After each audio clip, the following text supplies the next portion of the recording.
Na calada da noite ontem, a maioria dos deputados federais brasileiros praticaram um atentado, mais um, violento contra os mínimos direitos dos trabalhadores. Foi aprovada, e depende agora só da sanção do presidente Michel Temer, a terceirização sem restrição e a expansão do contrato temporário de trabalho. Isso você vai entender na prática, se a gente não lutar enquanto ainda é tempo, precariza dramaticamente, espreme a possibilidade de melhoria de salários, retira franquias que foram conquistadas desde a década de 40 pela CLT. Nós precisamos nos mobilizar e lutar. Ainda dá tempo exigir que o senhor Michel Temer vete essa iniciativa que é hostil à grande maioria dos trabalhadores brasileiros e da nossa classe média.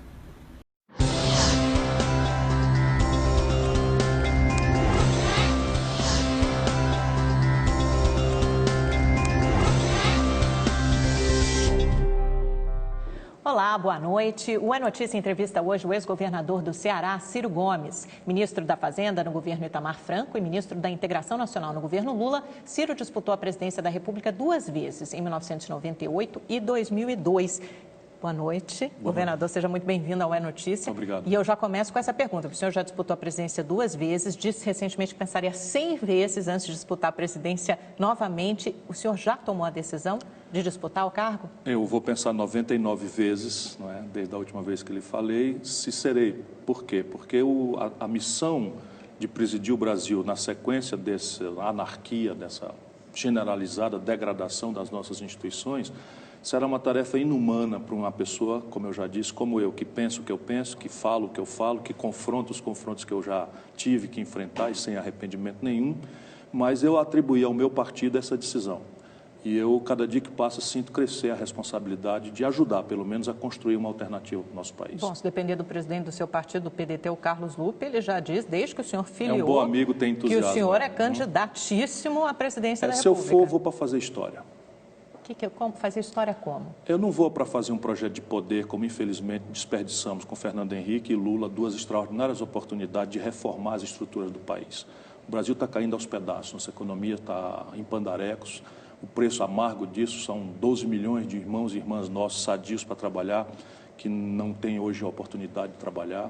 A violência hoje espeta o espinho do medo no coração da família brasileira, por onde se anda, já não são mais nas grandes cidades, as pequenas, médias cidades, não há mais ninguém protegido dessa violência, dessa barbárie que está acontecendo. E em Brasília, uma confrontação absolutamente estúpida, odienta e politiqueira, que não considera estrategicamente os nossos problemas.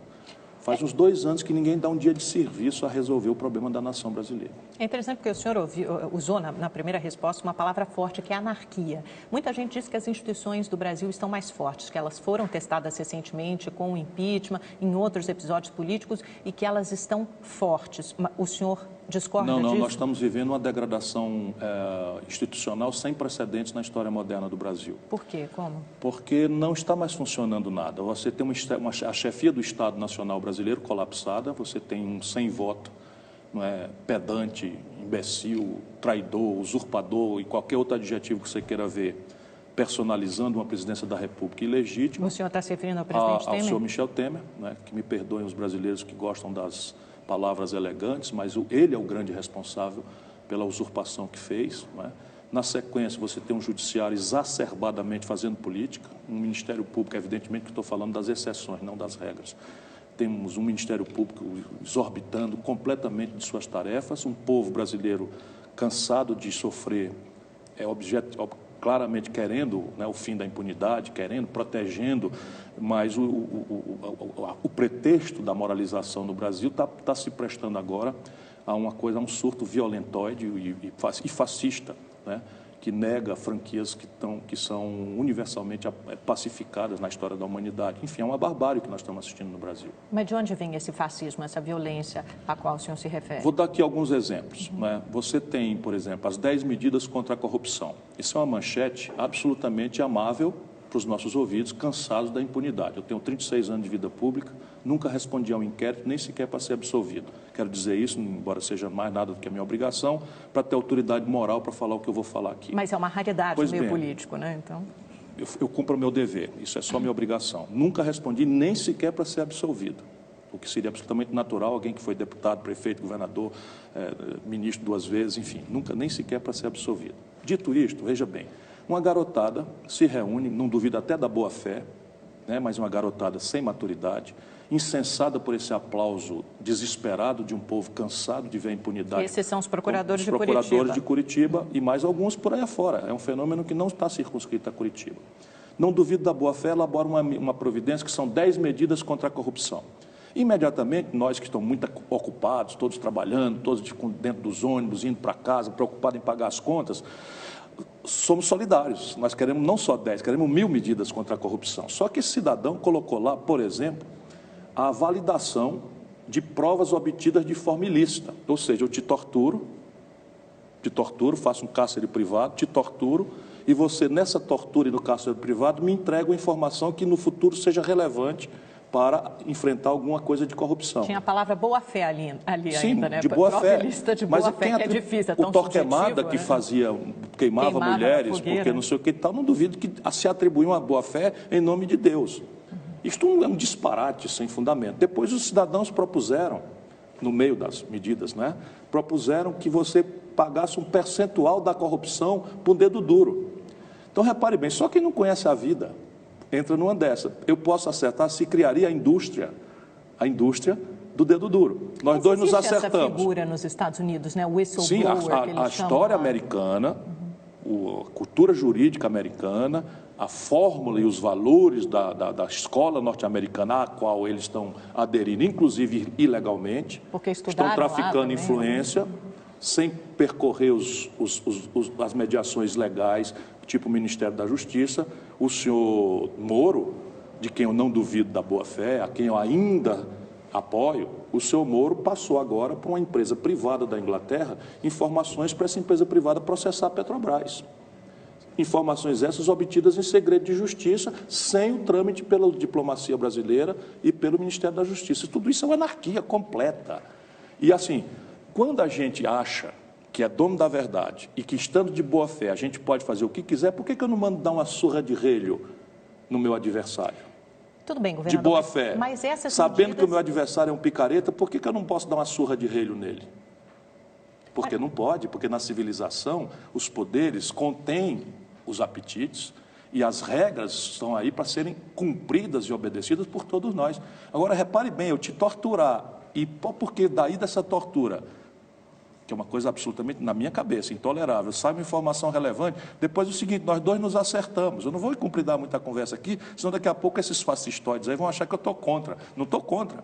Eu sou severo, eu sou a favor da punição mais severa possível. Estou só dizendo que o céu não é perto. Mas fascistoides, o senhor está se referindo a quem? Também aos procuradores de Curitiba? Mas sem nenhuma dúvida. Esse Dallagnol é completamente fascista. A prática dele, a presunção de que está aí talvez falando em nome de Deus, pelas suas convicções religiosas, tem que ter um pouquinho de humildade. Então o camarada diz assim, está tipificado o crime de responsabilidade para juízes e promotores. Exatamente, foi um companheiro do seu partido, PDT, o que é o crime de responsabilidade? Que apresentou isso na Câmara. Isso, o deputado Weverton. Exatamente. Então, repare isso bem. acabou aprovado Sim, pelo mas repare bem, plenário da Câmara e foi muito criticado. Por quê? Porque 100% dos prefeitos brasileiros não aguentam mais o constrangimento, abusivo de promotores por aí afora, que não eleitos dizem para fazer e desfazer, destroem reputações. E eu estou avisando isso faz tempo. Sim, minha querida, mas você sabe o que é? Não, não tem nada de subjetivo. Primeiro, por ser muito aberto e abrangente. A oportunidade foi a pior possível. Disse isso ao meu companheiro. A oportunidade, por quê? Porque o ambiente é de golpe de Estado, o ambiente tinha morrido a garotada da Chapecoense, o país inteiro estava sofrido e doído, e esses camaradas em Brasília perderam a noção. A maioria da Câmara de Deputados do Brasil é de corruptos. A maioria do Senado brasileiro é de corruptos. E os corruptos elegeram, por suas maiorias, esses cidadãos que nos enchem de vergonha, ok? Não me confunda. Agora, pode um juiz exercer atividade partidária enquanto juiz? Está escrito lá que não, isso é um abuso. Quem julga são os políticos? Não, a própria magistratura que julga. Quem no mundo acha que um juiz, estando um processo pendente de julgamento, tem direito de dar entrevista antecipando a sentença sem colocá-la nos autos pelo devido processo legal? Isso está escrito lá. Isso é assim no mundo inteiro, meu amor. Mas esse é só um dos pontos, o meu amor, né? Aqui é o meu amor Brasil, entende? Mas esse é só um dos pontos, né? Existem várias... Não tem vários, é só isso, está tudo tipificado. E quem julgará ou não então, o abuso... Então, o senhor concorda com essa punição mas eu estou cansado de saber. Eu nunca fui processado, eu procuradores. nunca fui processado nem para ser absolvido e tenho 36 anos de vida pública. Mas, por exemplo, no Ceará, um garoto procurador entrou com a representação por improbidade contra mim, porque eu, como secretário de saúde, fiz um convênio com a prefeitura que, por sua vez, contratou uma cooperativa de socorristas para operar o SAMU. Muito mais barato do que mercado, uma cooperativa não é uma empresa, não tem lucro, etc, etc. Evidentemente, eu estaria já na lista de pessoas processadas por improbidade, que no Brasil significa ladrão. Percebe? Evidentemente, o juiz federal, vendo o abuso, mandou arquivar. E eu não respondi por isso. Mas é justo isso? Muitas pessoas, é razoável? Não, muitas pessoas denunciação caluniosa por perseguição, e se um promotor resolver perseguir você... Muitas pessoas concordam. Você é jornalista. Concordam. O promotor diz assim, me entregue sua fonte. Governador, sim, muitas pessoas Aí você diz, não posso entregar. Que é necessário uma atualização da lei de abuso de autoridade, assim, que é antiga, de 1965, que, aliás, é outra história, né, que está sendo discutida no Senado. É errada. A oportunidade é errada, mas muitos discutem justamente isso, que a oportunidade seria errada. O senhor acha que é um momento de aprovar, não, como a Câmara aprovou Brasil, a punição a juízes e procuradores? Não, acho que como o Brasil está sob um golpe de Estado, nenhuma mudança estrutural deveria ser feita. Acho que nós devíamos entrar aí numa transição, confinar nossas energias todas no mínimo consenso para proteger o nosso povo do derretimento da economia e não mexer em nenhuma institucionalidade do país. Por quê? Porque o governo que está aí é ilegítimo.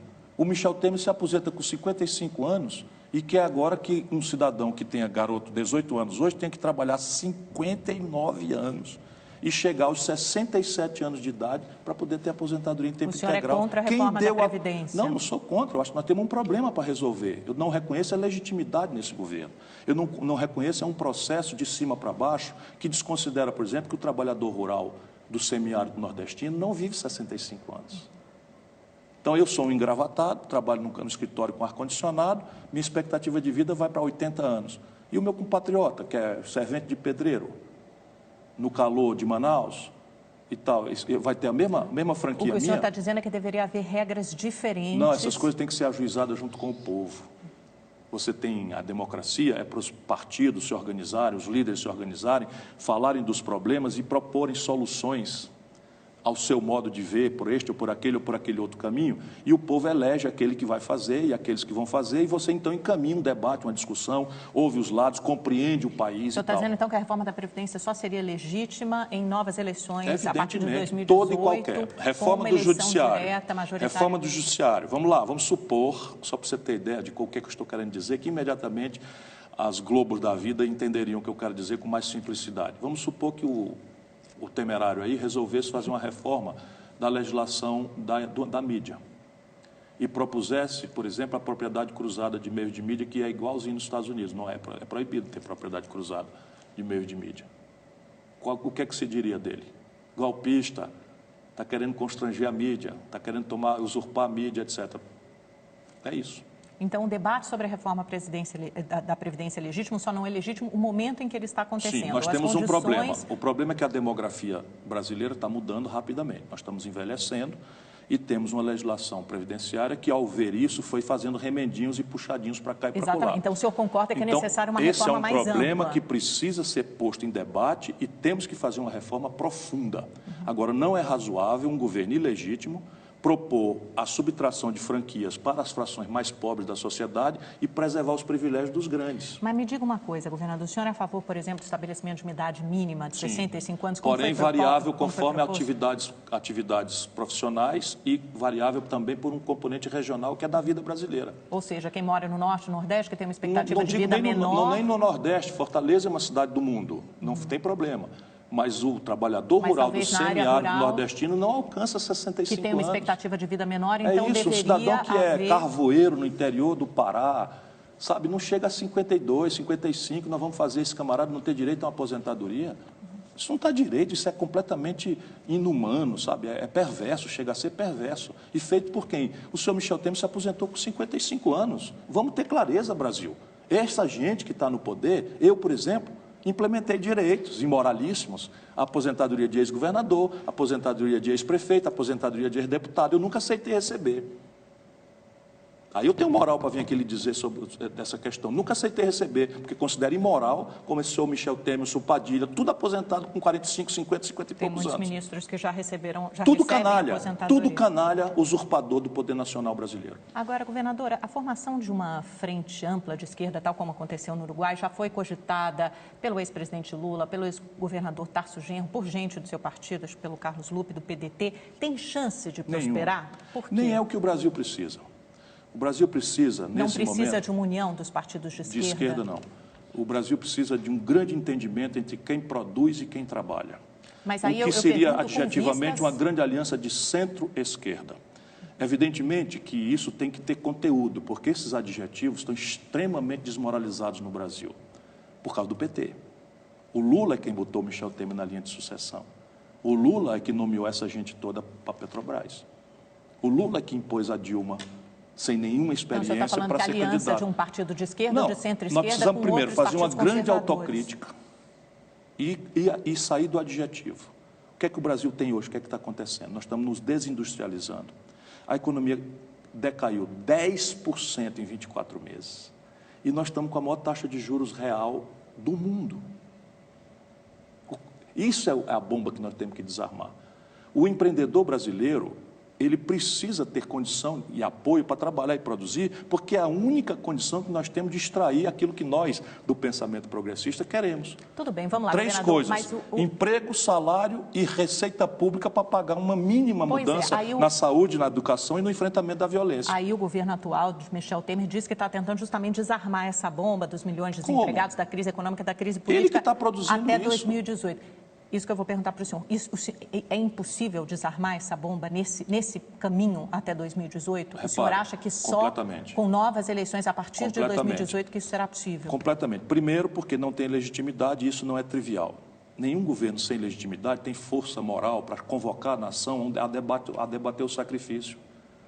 Aí vem um adversário como eu e diz assim, senhor Michel Temer, o senhor tomou o poder, o senhor não tem a menor autoridade moral e o senhor está propondo uma previdência social que mata o nordestino sem chance de ter aposentadoria para o senhor ter uma aposentadoria feita aos 55 anos com um salário acima do teto. Está aprovando a PEC do teto de gastos, né? Antes da reforma da Previdência. Sim, foi a grande, mas repare bem, não está não, isso proposta. É mentira. Também tem um monte de brasileiros de boa fé porque eles estão falindo o país. A situação fiscal brasileira é sem precedentes.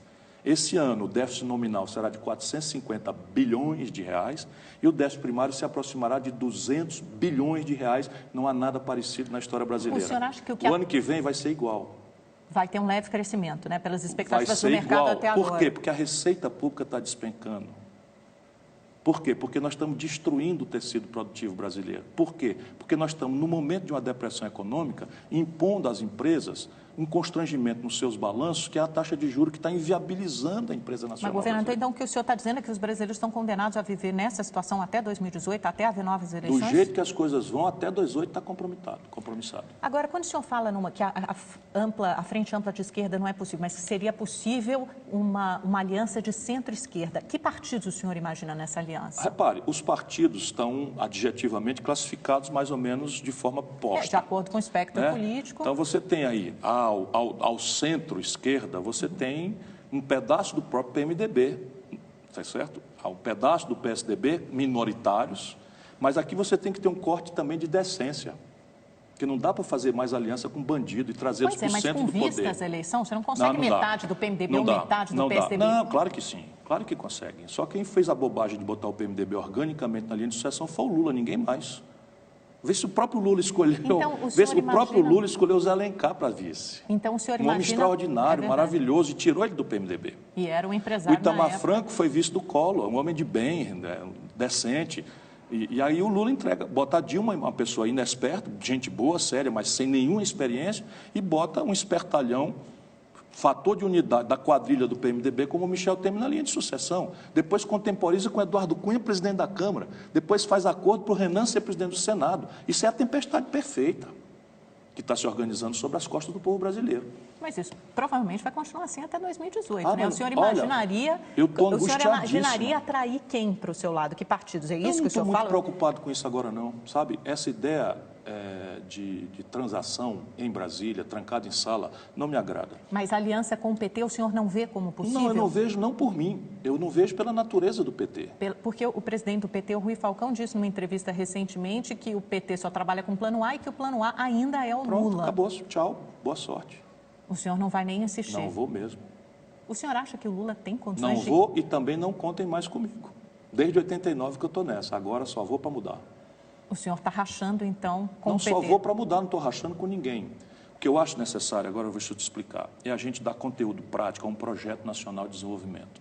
Como é que nós vamos interromper a desindustrialização do país? Como é que nós vamos fazer via complexo industrial do petróleo e gás, complexo industrial da saúde, complexo industrial da defesa, complexo industrial do agronegócio? Como é que nós vamos recuperar a capacidade de se industrializar do Brasil? Isso que tem a ver com a recuperação da equação de financiamento da economia brasileira. Como é que a gente vai ter uma política monetária e fiscal que sejam fraternas, amistosas a quem produz e trabalha, encerrando a cultura do rentismo que faz... O Brasil está atolado muitos anos. O Fernando Henrique e Lula fizeram a mesma coisa. O filme da virada do Fernando Henrique, 98, 99, é o filme que nós estamos assistindo agora. Naquela data, o PT propôs o impeachment do Fernando Henrique. Quais seriam suas medidas na área econômica, por exemplo? Sim. Você tem, primeiro, que fazer uma reversão das expectativas. Então, a primeira coisa que tem que fazer é reduzir a taxa de juros. Simples assim, e olha que eu não sou uma pessoa simplória. Mas é porque a inflação estava muito alta, mentira, né? Você só pode reduzir a taxa de juros quando a inflação estiver mais comportada. É mentira, é lavagem cerebral. É lavagem cerebral, é mentira. A inflação, quando a Dilma botou a taxa de juros em 14,25, projetada, era de 11,5%, puxada por preços administrados pelo governo, tarifaço de energia elétrica em São Paulo foi 70%. Era preços cambializados, nossos remédios que a gente compra na farmácia são todos importados, porque a gente não tem política industrial de comércio exterior, prostrados a essa estupidez neoliberal, 80% da nossa química fina vem do estrangeiro, paga em dólar. Se eu precisava de R$ 2,20 para comprar $1 de Tilenol, eu preciso de R$ 4,00 para comprar $1 de Tilenol, o preço de Tilenol sobe e não tem taxa de juros que dê jeito. Então é mentira. Só que hoje, aceitando a mentira para argumentar, a projeção da inflação para o futuro é de menos de 5%. É 4,7%, 4,8%. Então já dava para o Banco Central ter começado uma redução. O que a taxa de juros está fazendo em 13,75%? Mais agressiva da taxa de juros. Está só inflando o balanço dos bancos, porque agora estão micando com créditos que são idiotas, no fundo. Nós estamos semeando para certa, como 2 e 2 são 4, uma crise no setor financeiro. Mas o senhor concorda, então, que o Brasil precisa de algumas reformas, além de reduzir a taxa de juros? Nós precisamos reformar o sistema de tributos, né? Na direção oposta do que estão falando, nós precisamos desonerar a produção e o investimento e sobregravar progressivamente o consumo suntuário e o legado de heranças e doações. Porque essas desonerações seletivas não deram certo no governo Dilma, isso foi um keynesianismo imbecil, mal lido, do Dr. Guido Mantega.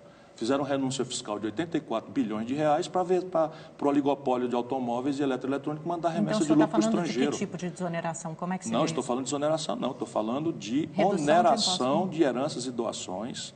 Estou falando de de agravar mais progressivamente o consumo suntuário e desonerar o investimento. Só isso, o investimento, não é o consumo. Então, aumentar os impostos dos mais ricos e desonerar a produção ou reduzir os impostos da produção dos investimentos. A gente estava falando, só para fácil de falar e guerra para fazer. E difícil de fazer, exatamente. A gente tá Mas falando por quê? Porque Brasília, agora está ficando demonstrado, Brasília não tem a ver com o Brasil. Brasília não está se doendo com a dor do nosso povo, com a dor da classe média, com o sofrimento, a angústia, a exasperação, a revolta do nosso povo.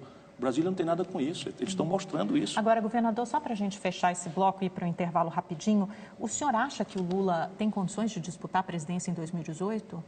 Condição jurídica, acho que sim, porque... Ele terá até lá ou ele já terá sido Acho que sim, porque qualquer condenado? advogado, eu sou profissional de direito, talvez eu tenha a minha angústia com a degradação das instituições. Mas aí eu estou te perguntando pela realidade da Lava Jato, não exatamente, pela sua opinião eu olhando como advogado, né, as acusações contra o Lula e as provas contra ele levantadas juridicamente, eu não vejo como o Lula ser condenado. Ou seja, não há evidências para condená-lo. Quero dizer que acho que o Lula cometeu todas as imoralidades, sabe, a frouxidão moral, o novorrichismo, tudo certo.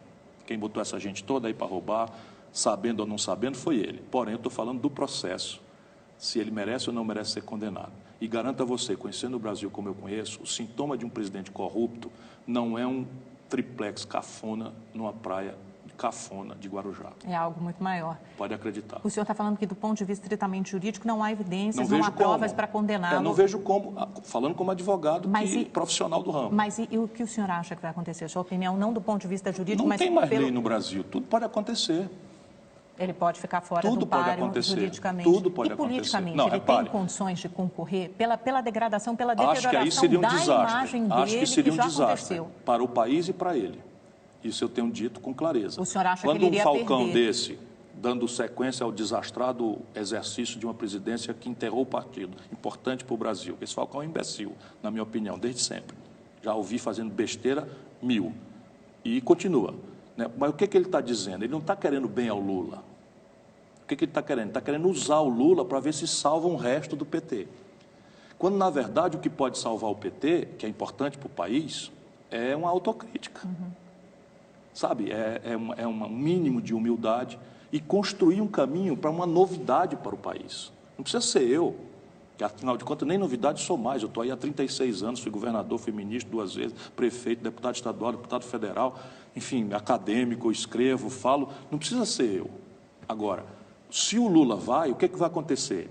A confrontação odienta, violenta, radicalizada que nós estamos vendo hoje no Brasil e que vai se agravar na esteira do desgoverno do senhor Michel Temer, vai se agravar e nós chegaremos em 2018 levando para o processo eleitoral este velho confronto. A melhor hipótese, o Lula ganha e não governa. Mas o senhor acha que ele ganharia? Sabe-se lá, acho que não. A Frente Ampla de Esquerda, então, pelo seu entendimento, está morta, não tem chance de acontecer. Ela foi muito importante no Uruguai, que é um país menor do que o Ceará. Exato, mas aqui não vai se reproduzir. E ali havia uma coerência programática que aqui não há. Vamos concordar. A economia política do Lula e da Dilma foi rigorosamente a mesma do Fernando Henrique, contra a minha opinião. O que aconteceu? O Lula e o comecinho da Dilma, eles conseguiram atravessar. Por quê? Porque houve uma sorte internacional, a China crescia loucamente, comprava loucamente nosso minério de ferro, e aí os preços dos nossos produtos foram lá para cima. Então, a gente vendia uma tonelada de minério de ferro por $190, a gente vendia um barril de petróleo por 110, e aí pagou a conta de expandir o salário mínimo, fazer o Bolsa Família, etc. Na hora que o barril de petróleo caiu para 30, na hora que o minério de ferro caiu para 38, o Platts, a tonelada de minério de ferro de boa procedência, como é o da Companhia Siderúrgica Nacional, onde eu trabalhava. Na hora que as commodities perderam 17%, 20% de preços, mesmo a de comida, quebrou-se. A economia afundou. Quebrou. E o que é que nós fizemos? Renúncia fiscal para a indústria automobilística e mentira na eleição. Olha no que deu. E provável candidato à presidência da República. Ele vai passar 99 vezes antes, mas até 2018, daqui a pouquinho o senhor resolve. Esse governo chega até o fim, o governo de Michel Temer? É improvável. Por quê? O conjunto de energias que estão se acumulando, agravadas pela ilegitimidade, agravadas por essa anarquia, né? Judiciário, Ministério Público, políticos, e, enfim, essa anarquia que eu estou muito angustiado com ela, a tendência das elites brasileiras é produzir um fusível, um escape. E, evidentemente, esse escape não espera 2 anos. Então, provavelmente, o Tribunal Superior Eleitoral, se continuar essa energia se acumulando, vai caçar a chapa e o Congresso vai eleger indiretamente um novo presidente. Essa o que energia talvez até seja, penso eu, melhor para o país. Essa energia se acumulando, o senhor diz, se o presidente Temer, por exemplo, perdeu o respaldo, o apoio do mercado, que é aquele ente meio figurado, Sim. mas que mas representa basicamente um é o seguinte, importante. o mercado tributou a ele algumas tarefas, que ele está fazendo a retórica do mercado e faz o oposto. Mas não é cumprir, ele está se desvencilhando. Por exemplo, você acha que os deputados se reuniriam de madrugada para fazer uma anistia ao Caixa 2, se não tivesse se acertado com ele? É a mesma canalha que votou o impeachment dele. O senhor está dizendo, é a crise política que contribui para afundar mais Sim, mas a economia? a crise política quer dizer o quê? A crise política hoje... quer dizer o quê? Você não vai votar a reforma da Previdência. Percebe? Ele faz a proposta, faz assim com casca e tudo, que é o típico cidadão enganador, então pronto, eu fiz. E aí o Congresso começa a criar dificuldades, aí o Judiciário caça o presidente do Senado, aí o Senado desobedece ao Supremo. Olha o tamanho da crise que nós estamos tendo. Vamos falar sobre isso. Só antes, no caso do Michel Temer, o senhor disse que seria melhor uma solução talvez seja melhor uma solução via TSE, o que implicaria em eleições diretas a partir do ano que vem. Quer dizer, o ideal seriam eleições diretas, mas não creio que esse Congresso, dominado por corruptos, faça isso. Mas aí o Congresso iria escolher um presidente com mandato tampão. Mas, de qualquer forma, haveria, vamos dizer, a constituição de um entendimento qualquer, e o candidato que falam, os dois candidatos que falam, tem alguma compostura, algum diálogo, alguma respeitabilidade, coisa que o Michel Temer não tem nenhuma. Mas o Congresso Estão falando no Fernando Henrique e no Nelson Jobim. E aí esses dois teriam mais legitimidade para continuar esse período uma tragédia. De transição é o desdobramento do golpe, mas a tragédia, vamos dizer, a tempestade perfeita tem o Michel Temer como seu encarregado. E a população aceitaria isso, legitimaria esse processo? Porque o Congresso, porque o Congresso foi alvo das manifestações, né, recentes. A população brasileira, de verdade, está noutra. Está profundamente angustiada com o desemprego, vai ter o Natal mais amargo dos últimos 20 anos... Mas precisa de alguém que resolva isso, olhando para a política, só vê dali ladroeira e impunidade. Então, isto é que é a energia que eu estou temendo que vire, inclusive, violência. Estamos vivendo uma crise institucional? O senhor referiu a essa briga entre o Judiciário e o Legislativo, o afastamento do presidente Renan. É a maior degradação institucional que a minha geração já assistiu. Qual o risco disso? Qual o risco disso? Qual será o efeito? Anarquia e seus desdobramentos, violência na rua. O senhor vê um autoritarismo ou um excesso do Poder Judiciário, um ativismo judiciário? Não digo do Judiciário porque seria uma generalização imprudente, mas na medida em que eu assisto com os meus olhos, jovens juízes, jovens normalmente são assim, que não compreendem o que era ditadura e tal, jovens juízes, largar da sua majestade, jovens promotores, largar de sua majestade, se misturar com coxinha no meio da rua com faixa intervenção militar já, eu quase entro em pânico. Quando o ministro Marco Aurélio afasta monocraticamente, por liminar, um presidente do Senado, presidente de um poder... Tudo isso é inovação institucional. É legítimo, mas o mais correto, grave, é perigoso? Veja, é muito perigoso. É muito perigoso. Primeiro o seguinte, o Renan Calheiros não podia ser presidente do Senado. Então vamos ter clareza. O senhor concorda que réus não podem estar na linha sucessória? Não podia ser politicamente, porque ele foi defenestrado da presidência, renunciou por corrupção. A maioria resolve, de olhos voltados para as costas do povo, de costas para o povo, insultar a opinião pública, aproveitar o esquecimento e o elege novamente. E aí o Supremo demora 9 anos para ajuizar o primeiro processo. E é este processo que, vindo à mesa 9 anos depois, na hora em que o Renan está propondo uma discussão sobre os abusos de autoridade dos juízes e magistrados, também inoportuno, como já discutimos aqui, fica tudo errado. Percebe? Aí um outro juiz chama o colega da Suprema Corte. Eu sou do velho tempo. Sabe, um ministro da Suprema Corte é uma coisa quase sagrada nas sociedades amadurecidas. Aí pega um Gilmar Mendes, chama o outro de doido e diz que ele merece um impeachment. Como, a propósito, deu uma liminar sustando a posse do Lula, que era um não réu, para um Ministério de Livre Escolha da Presidente da República. Liminar essa que até hoje não foi julgada. Está tudo errado.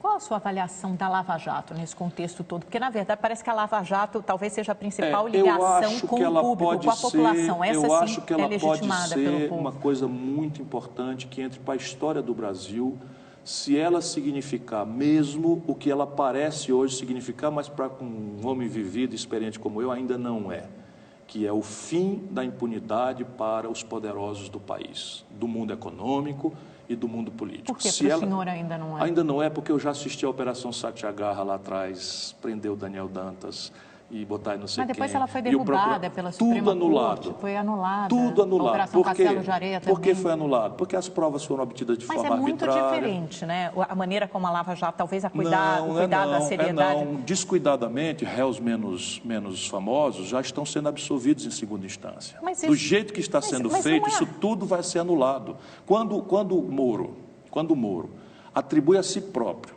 violando a lei, claramente, o direito de divulgar grampos envolvendo a presidente da República, ele plantou uma nulidade, tudo que dali derivar está nulo. Simples assim.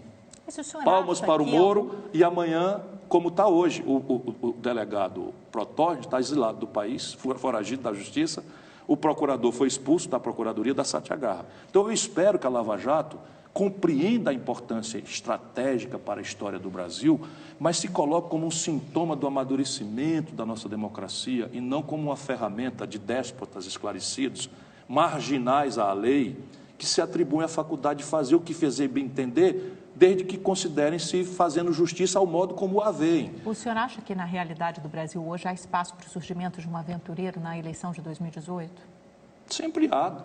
Sempre há. A democracia mais celebrada do mundo, a democracia norte-americana, elegeu, não digo um aventureiro, mas elegeu um absoluto outsider, mas aquilo não quer dizer o que parece espetaculosamente, não.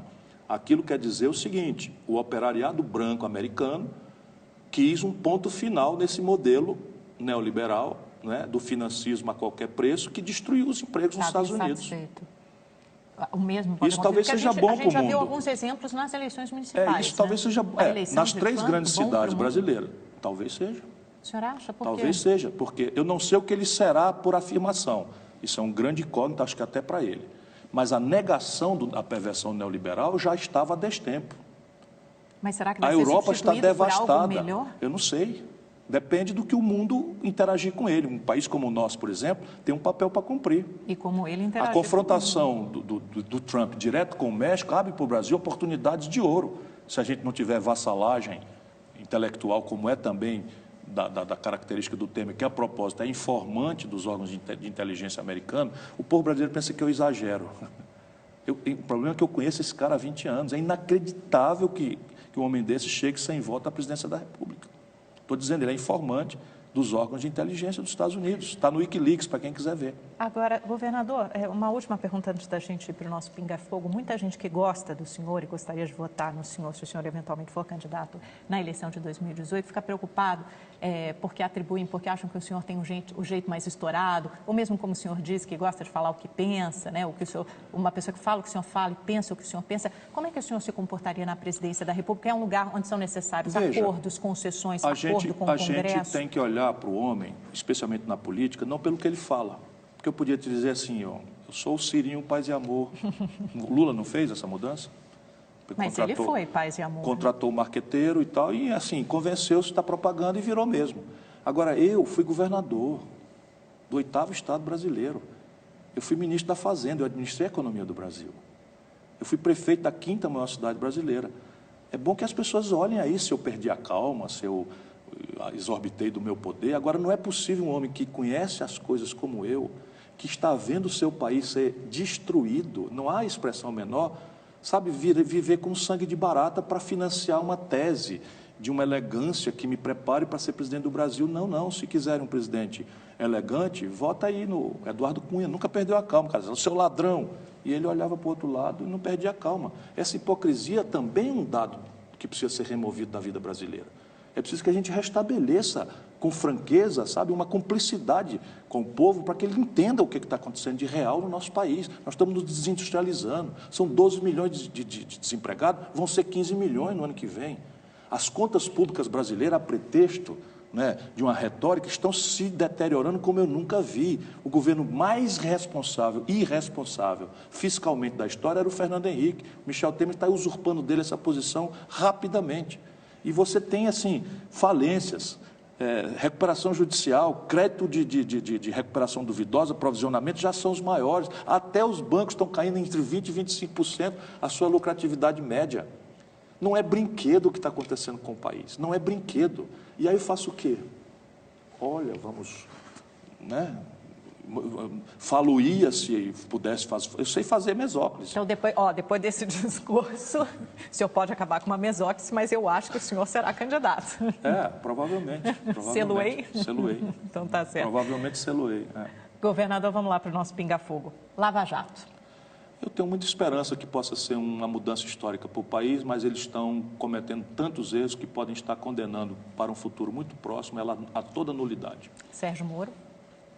Acho que é um juiz muito sério, muito bem intencionado, porém está sendo tão aplaudido, e o aplauso e a juventude, eu sei disso, fui o mais jovem governador da história do Brasil, o aplauso exagerado para um jovem às vezes deforma, e acho que ele está experimentando isso. Renan Calheiros. Fundo do poço, fundo do poço. Marco Aurélio Mello. É um grande magistrado, Supremo Tribunal Federal. Acho que precisa fazer umas reuniões secretas, sabe, desligar a TV Justiça, olhar para a tradição boa e má, e deixa eu falar um pouquinho mais sobre isso. A má tradição é que o Judiciário sempre se omitiu em momentos de transe institucional. O impeachment da Dilma foi feito com flagrante ilegalidade e o Supremo fechou os olhos. Isso cumpriu uma tradição ruim, mas há uma tradição de altivez, sabe, de severidade, de sobriedade, de economia em palavras, que precisa ser urgentemente restaurado a bem da estabilidade institucional do Brasil e de um resto de chance democrática para nós. Congresso Nacional? Hoje dominado por é o santuário da democracia, mas Montesquieu deve estar revirando no túmulo, hoje dominado por uma maioria de ladrões, marginais. Michel Temer? Esse é o pior aventureiro, traidor da história brasileira. Dilma? Um inocente. Lula? Foi brincar de Deus, vou repetir, queimou-se. Muito obrigada, governador, pela sua entrevista. Acho que vamos nos ver mais até 2018. Muito obrigada a você também pela sua companhia. Até essa hora, uma excelente semana, uma ótima noite. Até a próxima segunda. Tchau, tchau.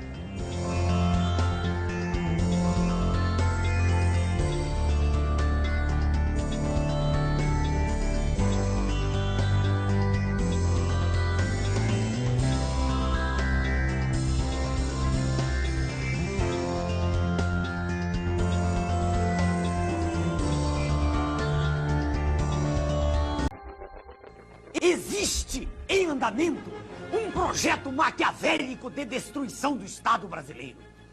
Pretende-se entregar todo o patrimônio da nação, estatais, Banco do Brasil, bancos estaduais, subsolo, Amazônia, enfim, entregar tudo o que representa riqueza, riqueza verdadeira, para os donos do poder mundial.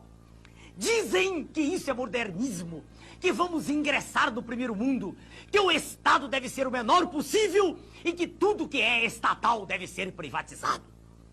Venderam-se, entre outras, a Usiminas, a segunda usina siderúrgica mais eficiente do planeta, e a Companhia Siderúrgica Nacional, símbolo da indústria brasileira. Todas essas vendas vêm sendo feitas a preço de banana, e ainda são pagas com papéis públicos que estavam altamente desvalorizados. É um verdadeiro assalto à nação, feito às claras, e com a imprensa toda batendo palmas. Com o dinheiro arrecadado das privatizações, diz o governo, estaremos diminuindo a dívida interna do Brasil. Mas o curioso é que se vai vendendo tudo e a dívida interna está aumentando. Em março de 94, a dívida mobiliária era de 50,5 bilhões de dólares. Em julho de 94, com a implantação do real, foi para 59,5 bilhões de dólares. E, em julho de 95, com um ano do Plano Real, ela já estava em 82,2 bilhões de dólares. Então, para que servem as privatizações?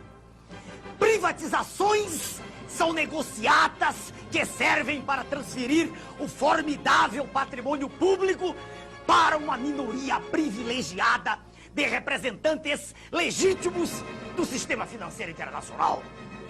O governo sob o comando do sistema financeiro internacional, estabelece juros da dívida interna tão extorsivos que vão exaurindo as finanças públicas e vão quebrando as indústrias, destruindo a agricultura, aumentando o desemprego e criando, como diz o professor Adriano Benayon, doutor em economia pela Universidade de Hamburgo, na Alemanha, criando, sim, uma verdadeira economia de cemitério. O que eles pretendem é a demolição do Estado. Destruído o Estado, segue-se o esfacelamento da nação, fazendo com que o povo não acredite em nada que é nacional, com que perca sua autoestima e que tenha vergonha de ser brasileiro.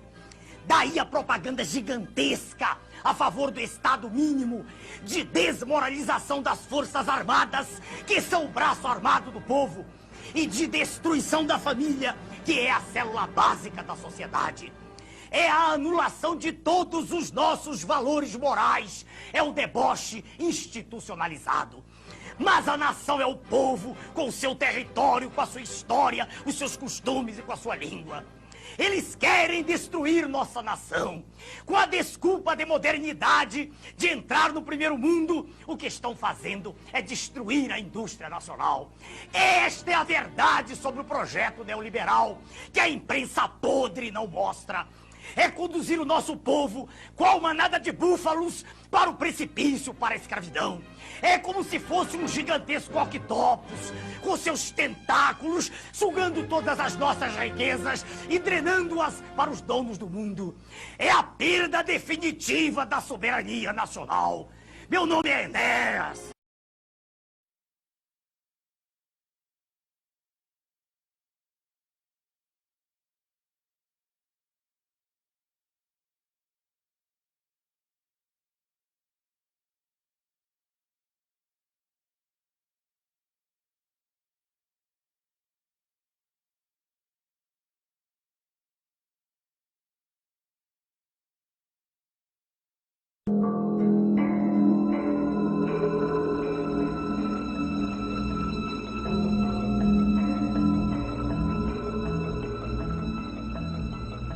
We economic hitmen really have been the ones responsible for creating this first truly global empire.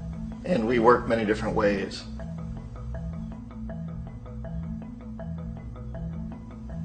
But perhaps the most common is that we will identify a country that has resources our corporations covet, like oil, and then arrange a huge loan to that country from the World Bank or one of its sister organizations. But the money never actually goes to the country. Instead, it goes to our big corporations to build infrastructure projects in that country, power plants, industrial parks, ports, things that benefit a few rich people in that country, in addition to our corporations, but really don't help the majority of the people at all. However, those people, the whole country is left holding a huge debt. It's such a big debt they can't repay it, and that's part of the plan. They can't repay it. And so at some point we economic hitmen go back to them and say, listen, you owe us a lot of money, can't pay your debt, so sell your oil real cheap to our oil companies. Allow us to build a military base in your country, or send troops in support of ours to someplace in the world like Iraq, or vote with us on the next UN vote. To have their electric utility company privatized and their water and sewage system privatized and sold to U.S. corporations or other multinational corporations. So there was that whole mushrooming thing, and it's so typical of the way the IMF and the World Bank work, that you put a country in debt, it's such a big debt it can't pay it, and then you offer to refinance that debt and pay even more interest. And you demand this quid pro quo, which you call a conditionality or good governance, which means basically that they've got to sell off their resources, including many of their social services, their utility companies, their school systems sometimes, their penal systems, their insurance systems, to foreign corporations. So it's a double, triple, quadruple whammy. The precedent for economic hitmen really began back in the early 50s when democratically elected Mossadegh, who was elected in Iran, he was considered to be the hope for democracy in the Middle East and around the world. He was Time Magazine's Man of the Year. But one of the things that he'd run on and began to implement was the idea that foreign oil companies needed to pay the Iranian people a lot more for the oil that they were taking out of Iran. The Iranian people should benefit from their own oil. Strange policy. We didn't like that, of course, but we were afraid to do what we normally were doing, which was to send in the military. Instead, we sent in one CIA agent, Kermit Roosevelt, Teddy Roosevelt's relative. And Kermit went in with a few $1 million and was very, very effective and efficient. And in a short amount of time, he managed to get Mossadegh overthrown and brought in the Shah of Iran to replace him, who always was favorable to oil. And it was extremely effective. Bombs overflow Tehran. Army officers shout that Mossadegh has surrendered and his regime as virtual dictator of Iran is ended. Pictures of the Shah are paraded through the streets as sentiment reverses. The Shah is welcomed home. So back here in the United States, in Washington, people looked around and said, wow, that was easy and cheap. So this established a whole new way of manipulating countries, of creating empire. The only problem with Roosevelt was that he was a card-carrying CIA agent, and had he been caught, the ramifications could have been pretty serious. So very quickly at that point, the decision was made to use private consultants to channel the money through the World Bank or the IMF or one of the other such agencies, to bring in people like me who worked for private companies, so that if we got caught, there would be no governmental ramifications.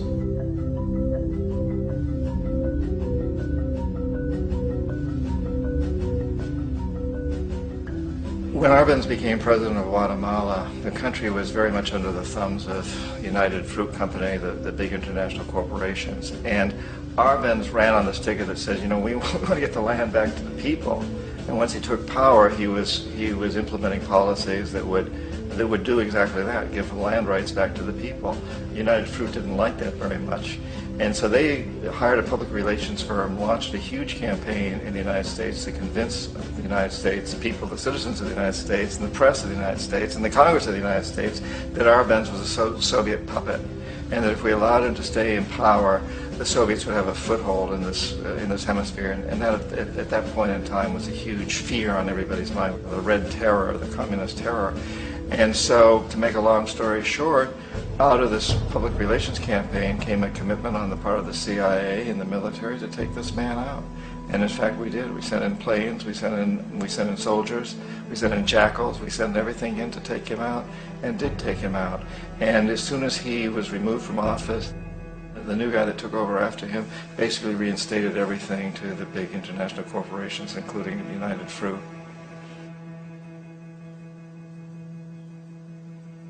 Ecuador for many, many years had been ruled by pro-U.S. dictators, often relatively brutal. Then it was decided that they were going to have a truly democratic election. Jaime Roldos ran for office, and his main goal, he said, as president would be to make sure that Ecuador's resources were used to help the people. And he won, overwhelming, by more votes than anybody had ever won anything in Ecuador. And he began to implement these policies to make sure that the profits from oil went to help the people. Well, we didn't like that in the United States. I was sent down as one of several economic hitmen to change Roldos, to corrupt him, to bring him around, to let him know, you know, okay, you know, you can get very rich, you and your family, if you play our game, but if you continue to try to keep these policies you've promised, you're going to go. He wouldn't listen. He was assassinated. As soon as the plane crashed, the whole area was cordoned off. The only people allowed in were U.S. military from a nearby base and some of the Ecuadorian military. When an investigation was launched, two of the key witnesses died in car accidents before they had a chance to testify. A lot of very, very strange things that went on around the assassination of Jaime Roldos.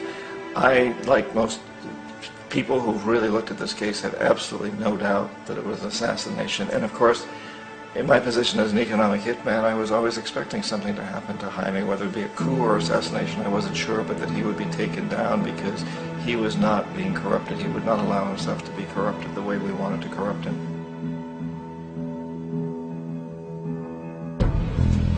Omar Torrijos, president of Panama, was, one of my favorite people. I really, really liked him. He was very charismatic. He was a guy who really wanted to help his country. And when I tried to bribe him or corrupt him, he said, look, John, he called me Juanito. He said, look, Juanito, I don't need the money. What I really need is for my country to be treated fairly. I need for the United States to repay the debts that you owe my people for all the destruction you've done here. I need to be in a position where I can help other Latin American countries win their independence and be free of this terrible presence from the north that you people are exploiting us so badly. I need to have the Panama Canal back in the hands of the Panamanian people. That's what I want. And so, leave me alone. Don't try to bribe me. It was 1981, and in May, Jaime Roldos was assassinated. And Omar was very aware of this. Torrijos got his family together and he said, I'm probably next, but it's okay because I've done what I came here to do. I've renegotiated the canal. The canal will now be in our hands. He just finished negotiating the treaty with Jimmy Carter. In June of that same year, just a couple of months later, he also went down in an airplane crash, which there's no question was executed by CIA-sponsored jackals. Tremendous amount of evidence that one of Torrijos' security guards handed him at the last moment as he was getting on the plane a tape recorder, a small tape recorder that contained a bomb.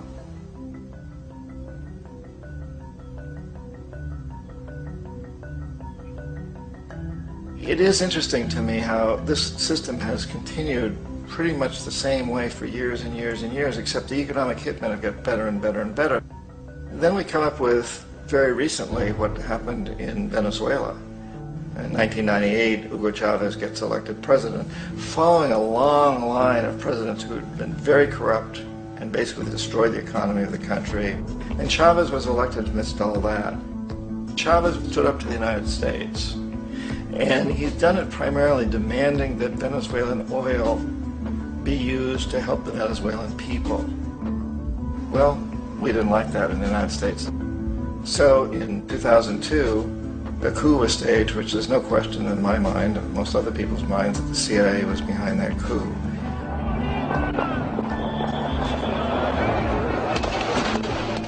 The way that coup was fomented was very reflective of what Kermit Roosevelt had done in Iran, of paying people to go out into the streets to riot, to protest, to say this Chavez is very unpopular. If you can get a few thousand people to do that, television can make it look like it's the whole country, and things start to mushroom. Except in the case of Chavez, he was smart enough, and the people were so strongly behind it that they overcame it, which was a phenomenal moment in the history of Latin America.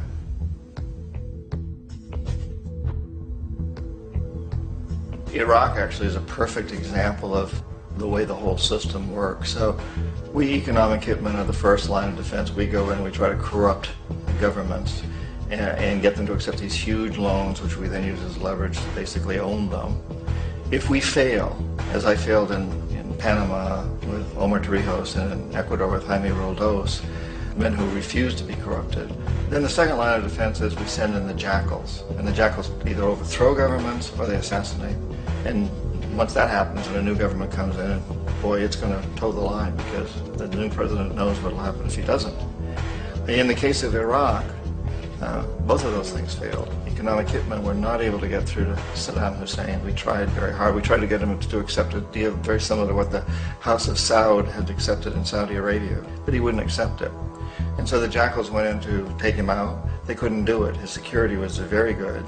After all, he had one time worked for the CIA. He'd been hired to assassinate a former president of Iraq and failed, but he knew the system.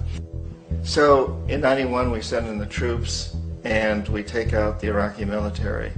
So we assume at that point that Saddam Hussein is going to come around. We could have taken him out, of course, at that time, but we didn't want to. He's the kind of strong man we like. He controls his people.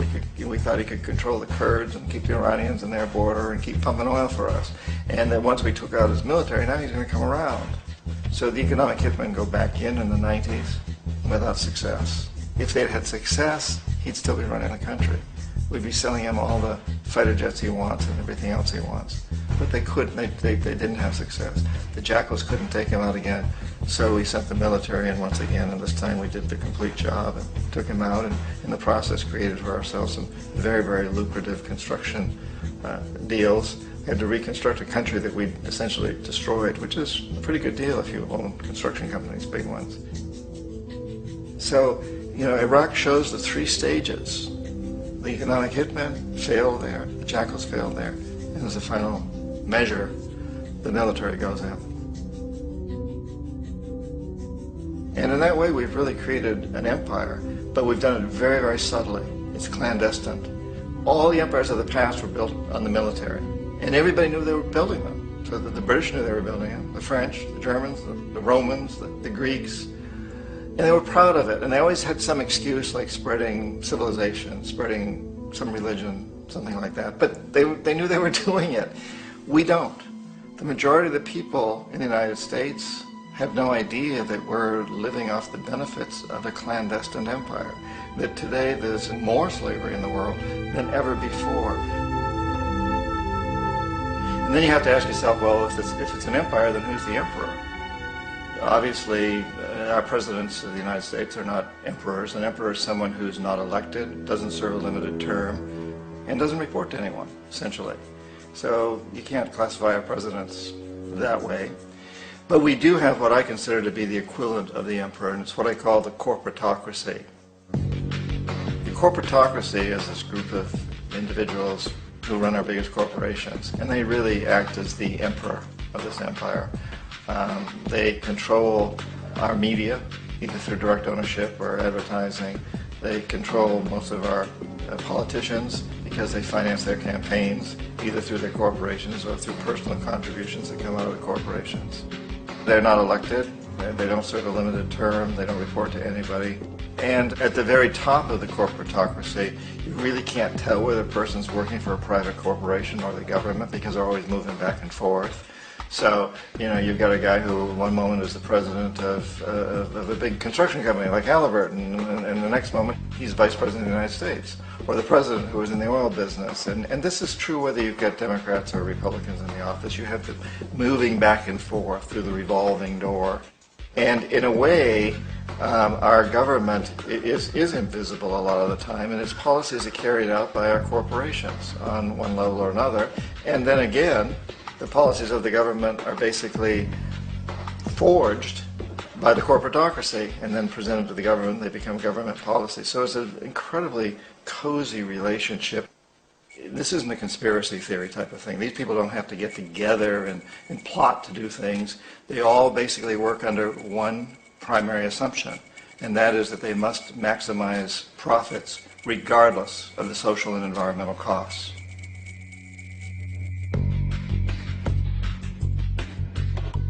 This process of manipulation by the corporatocracy through the use of debt, bribery, and political overthrow is called globalization.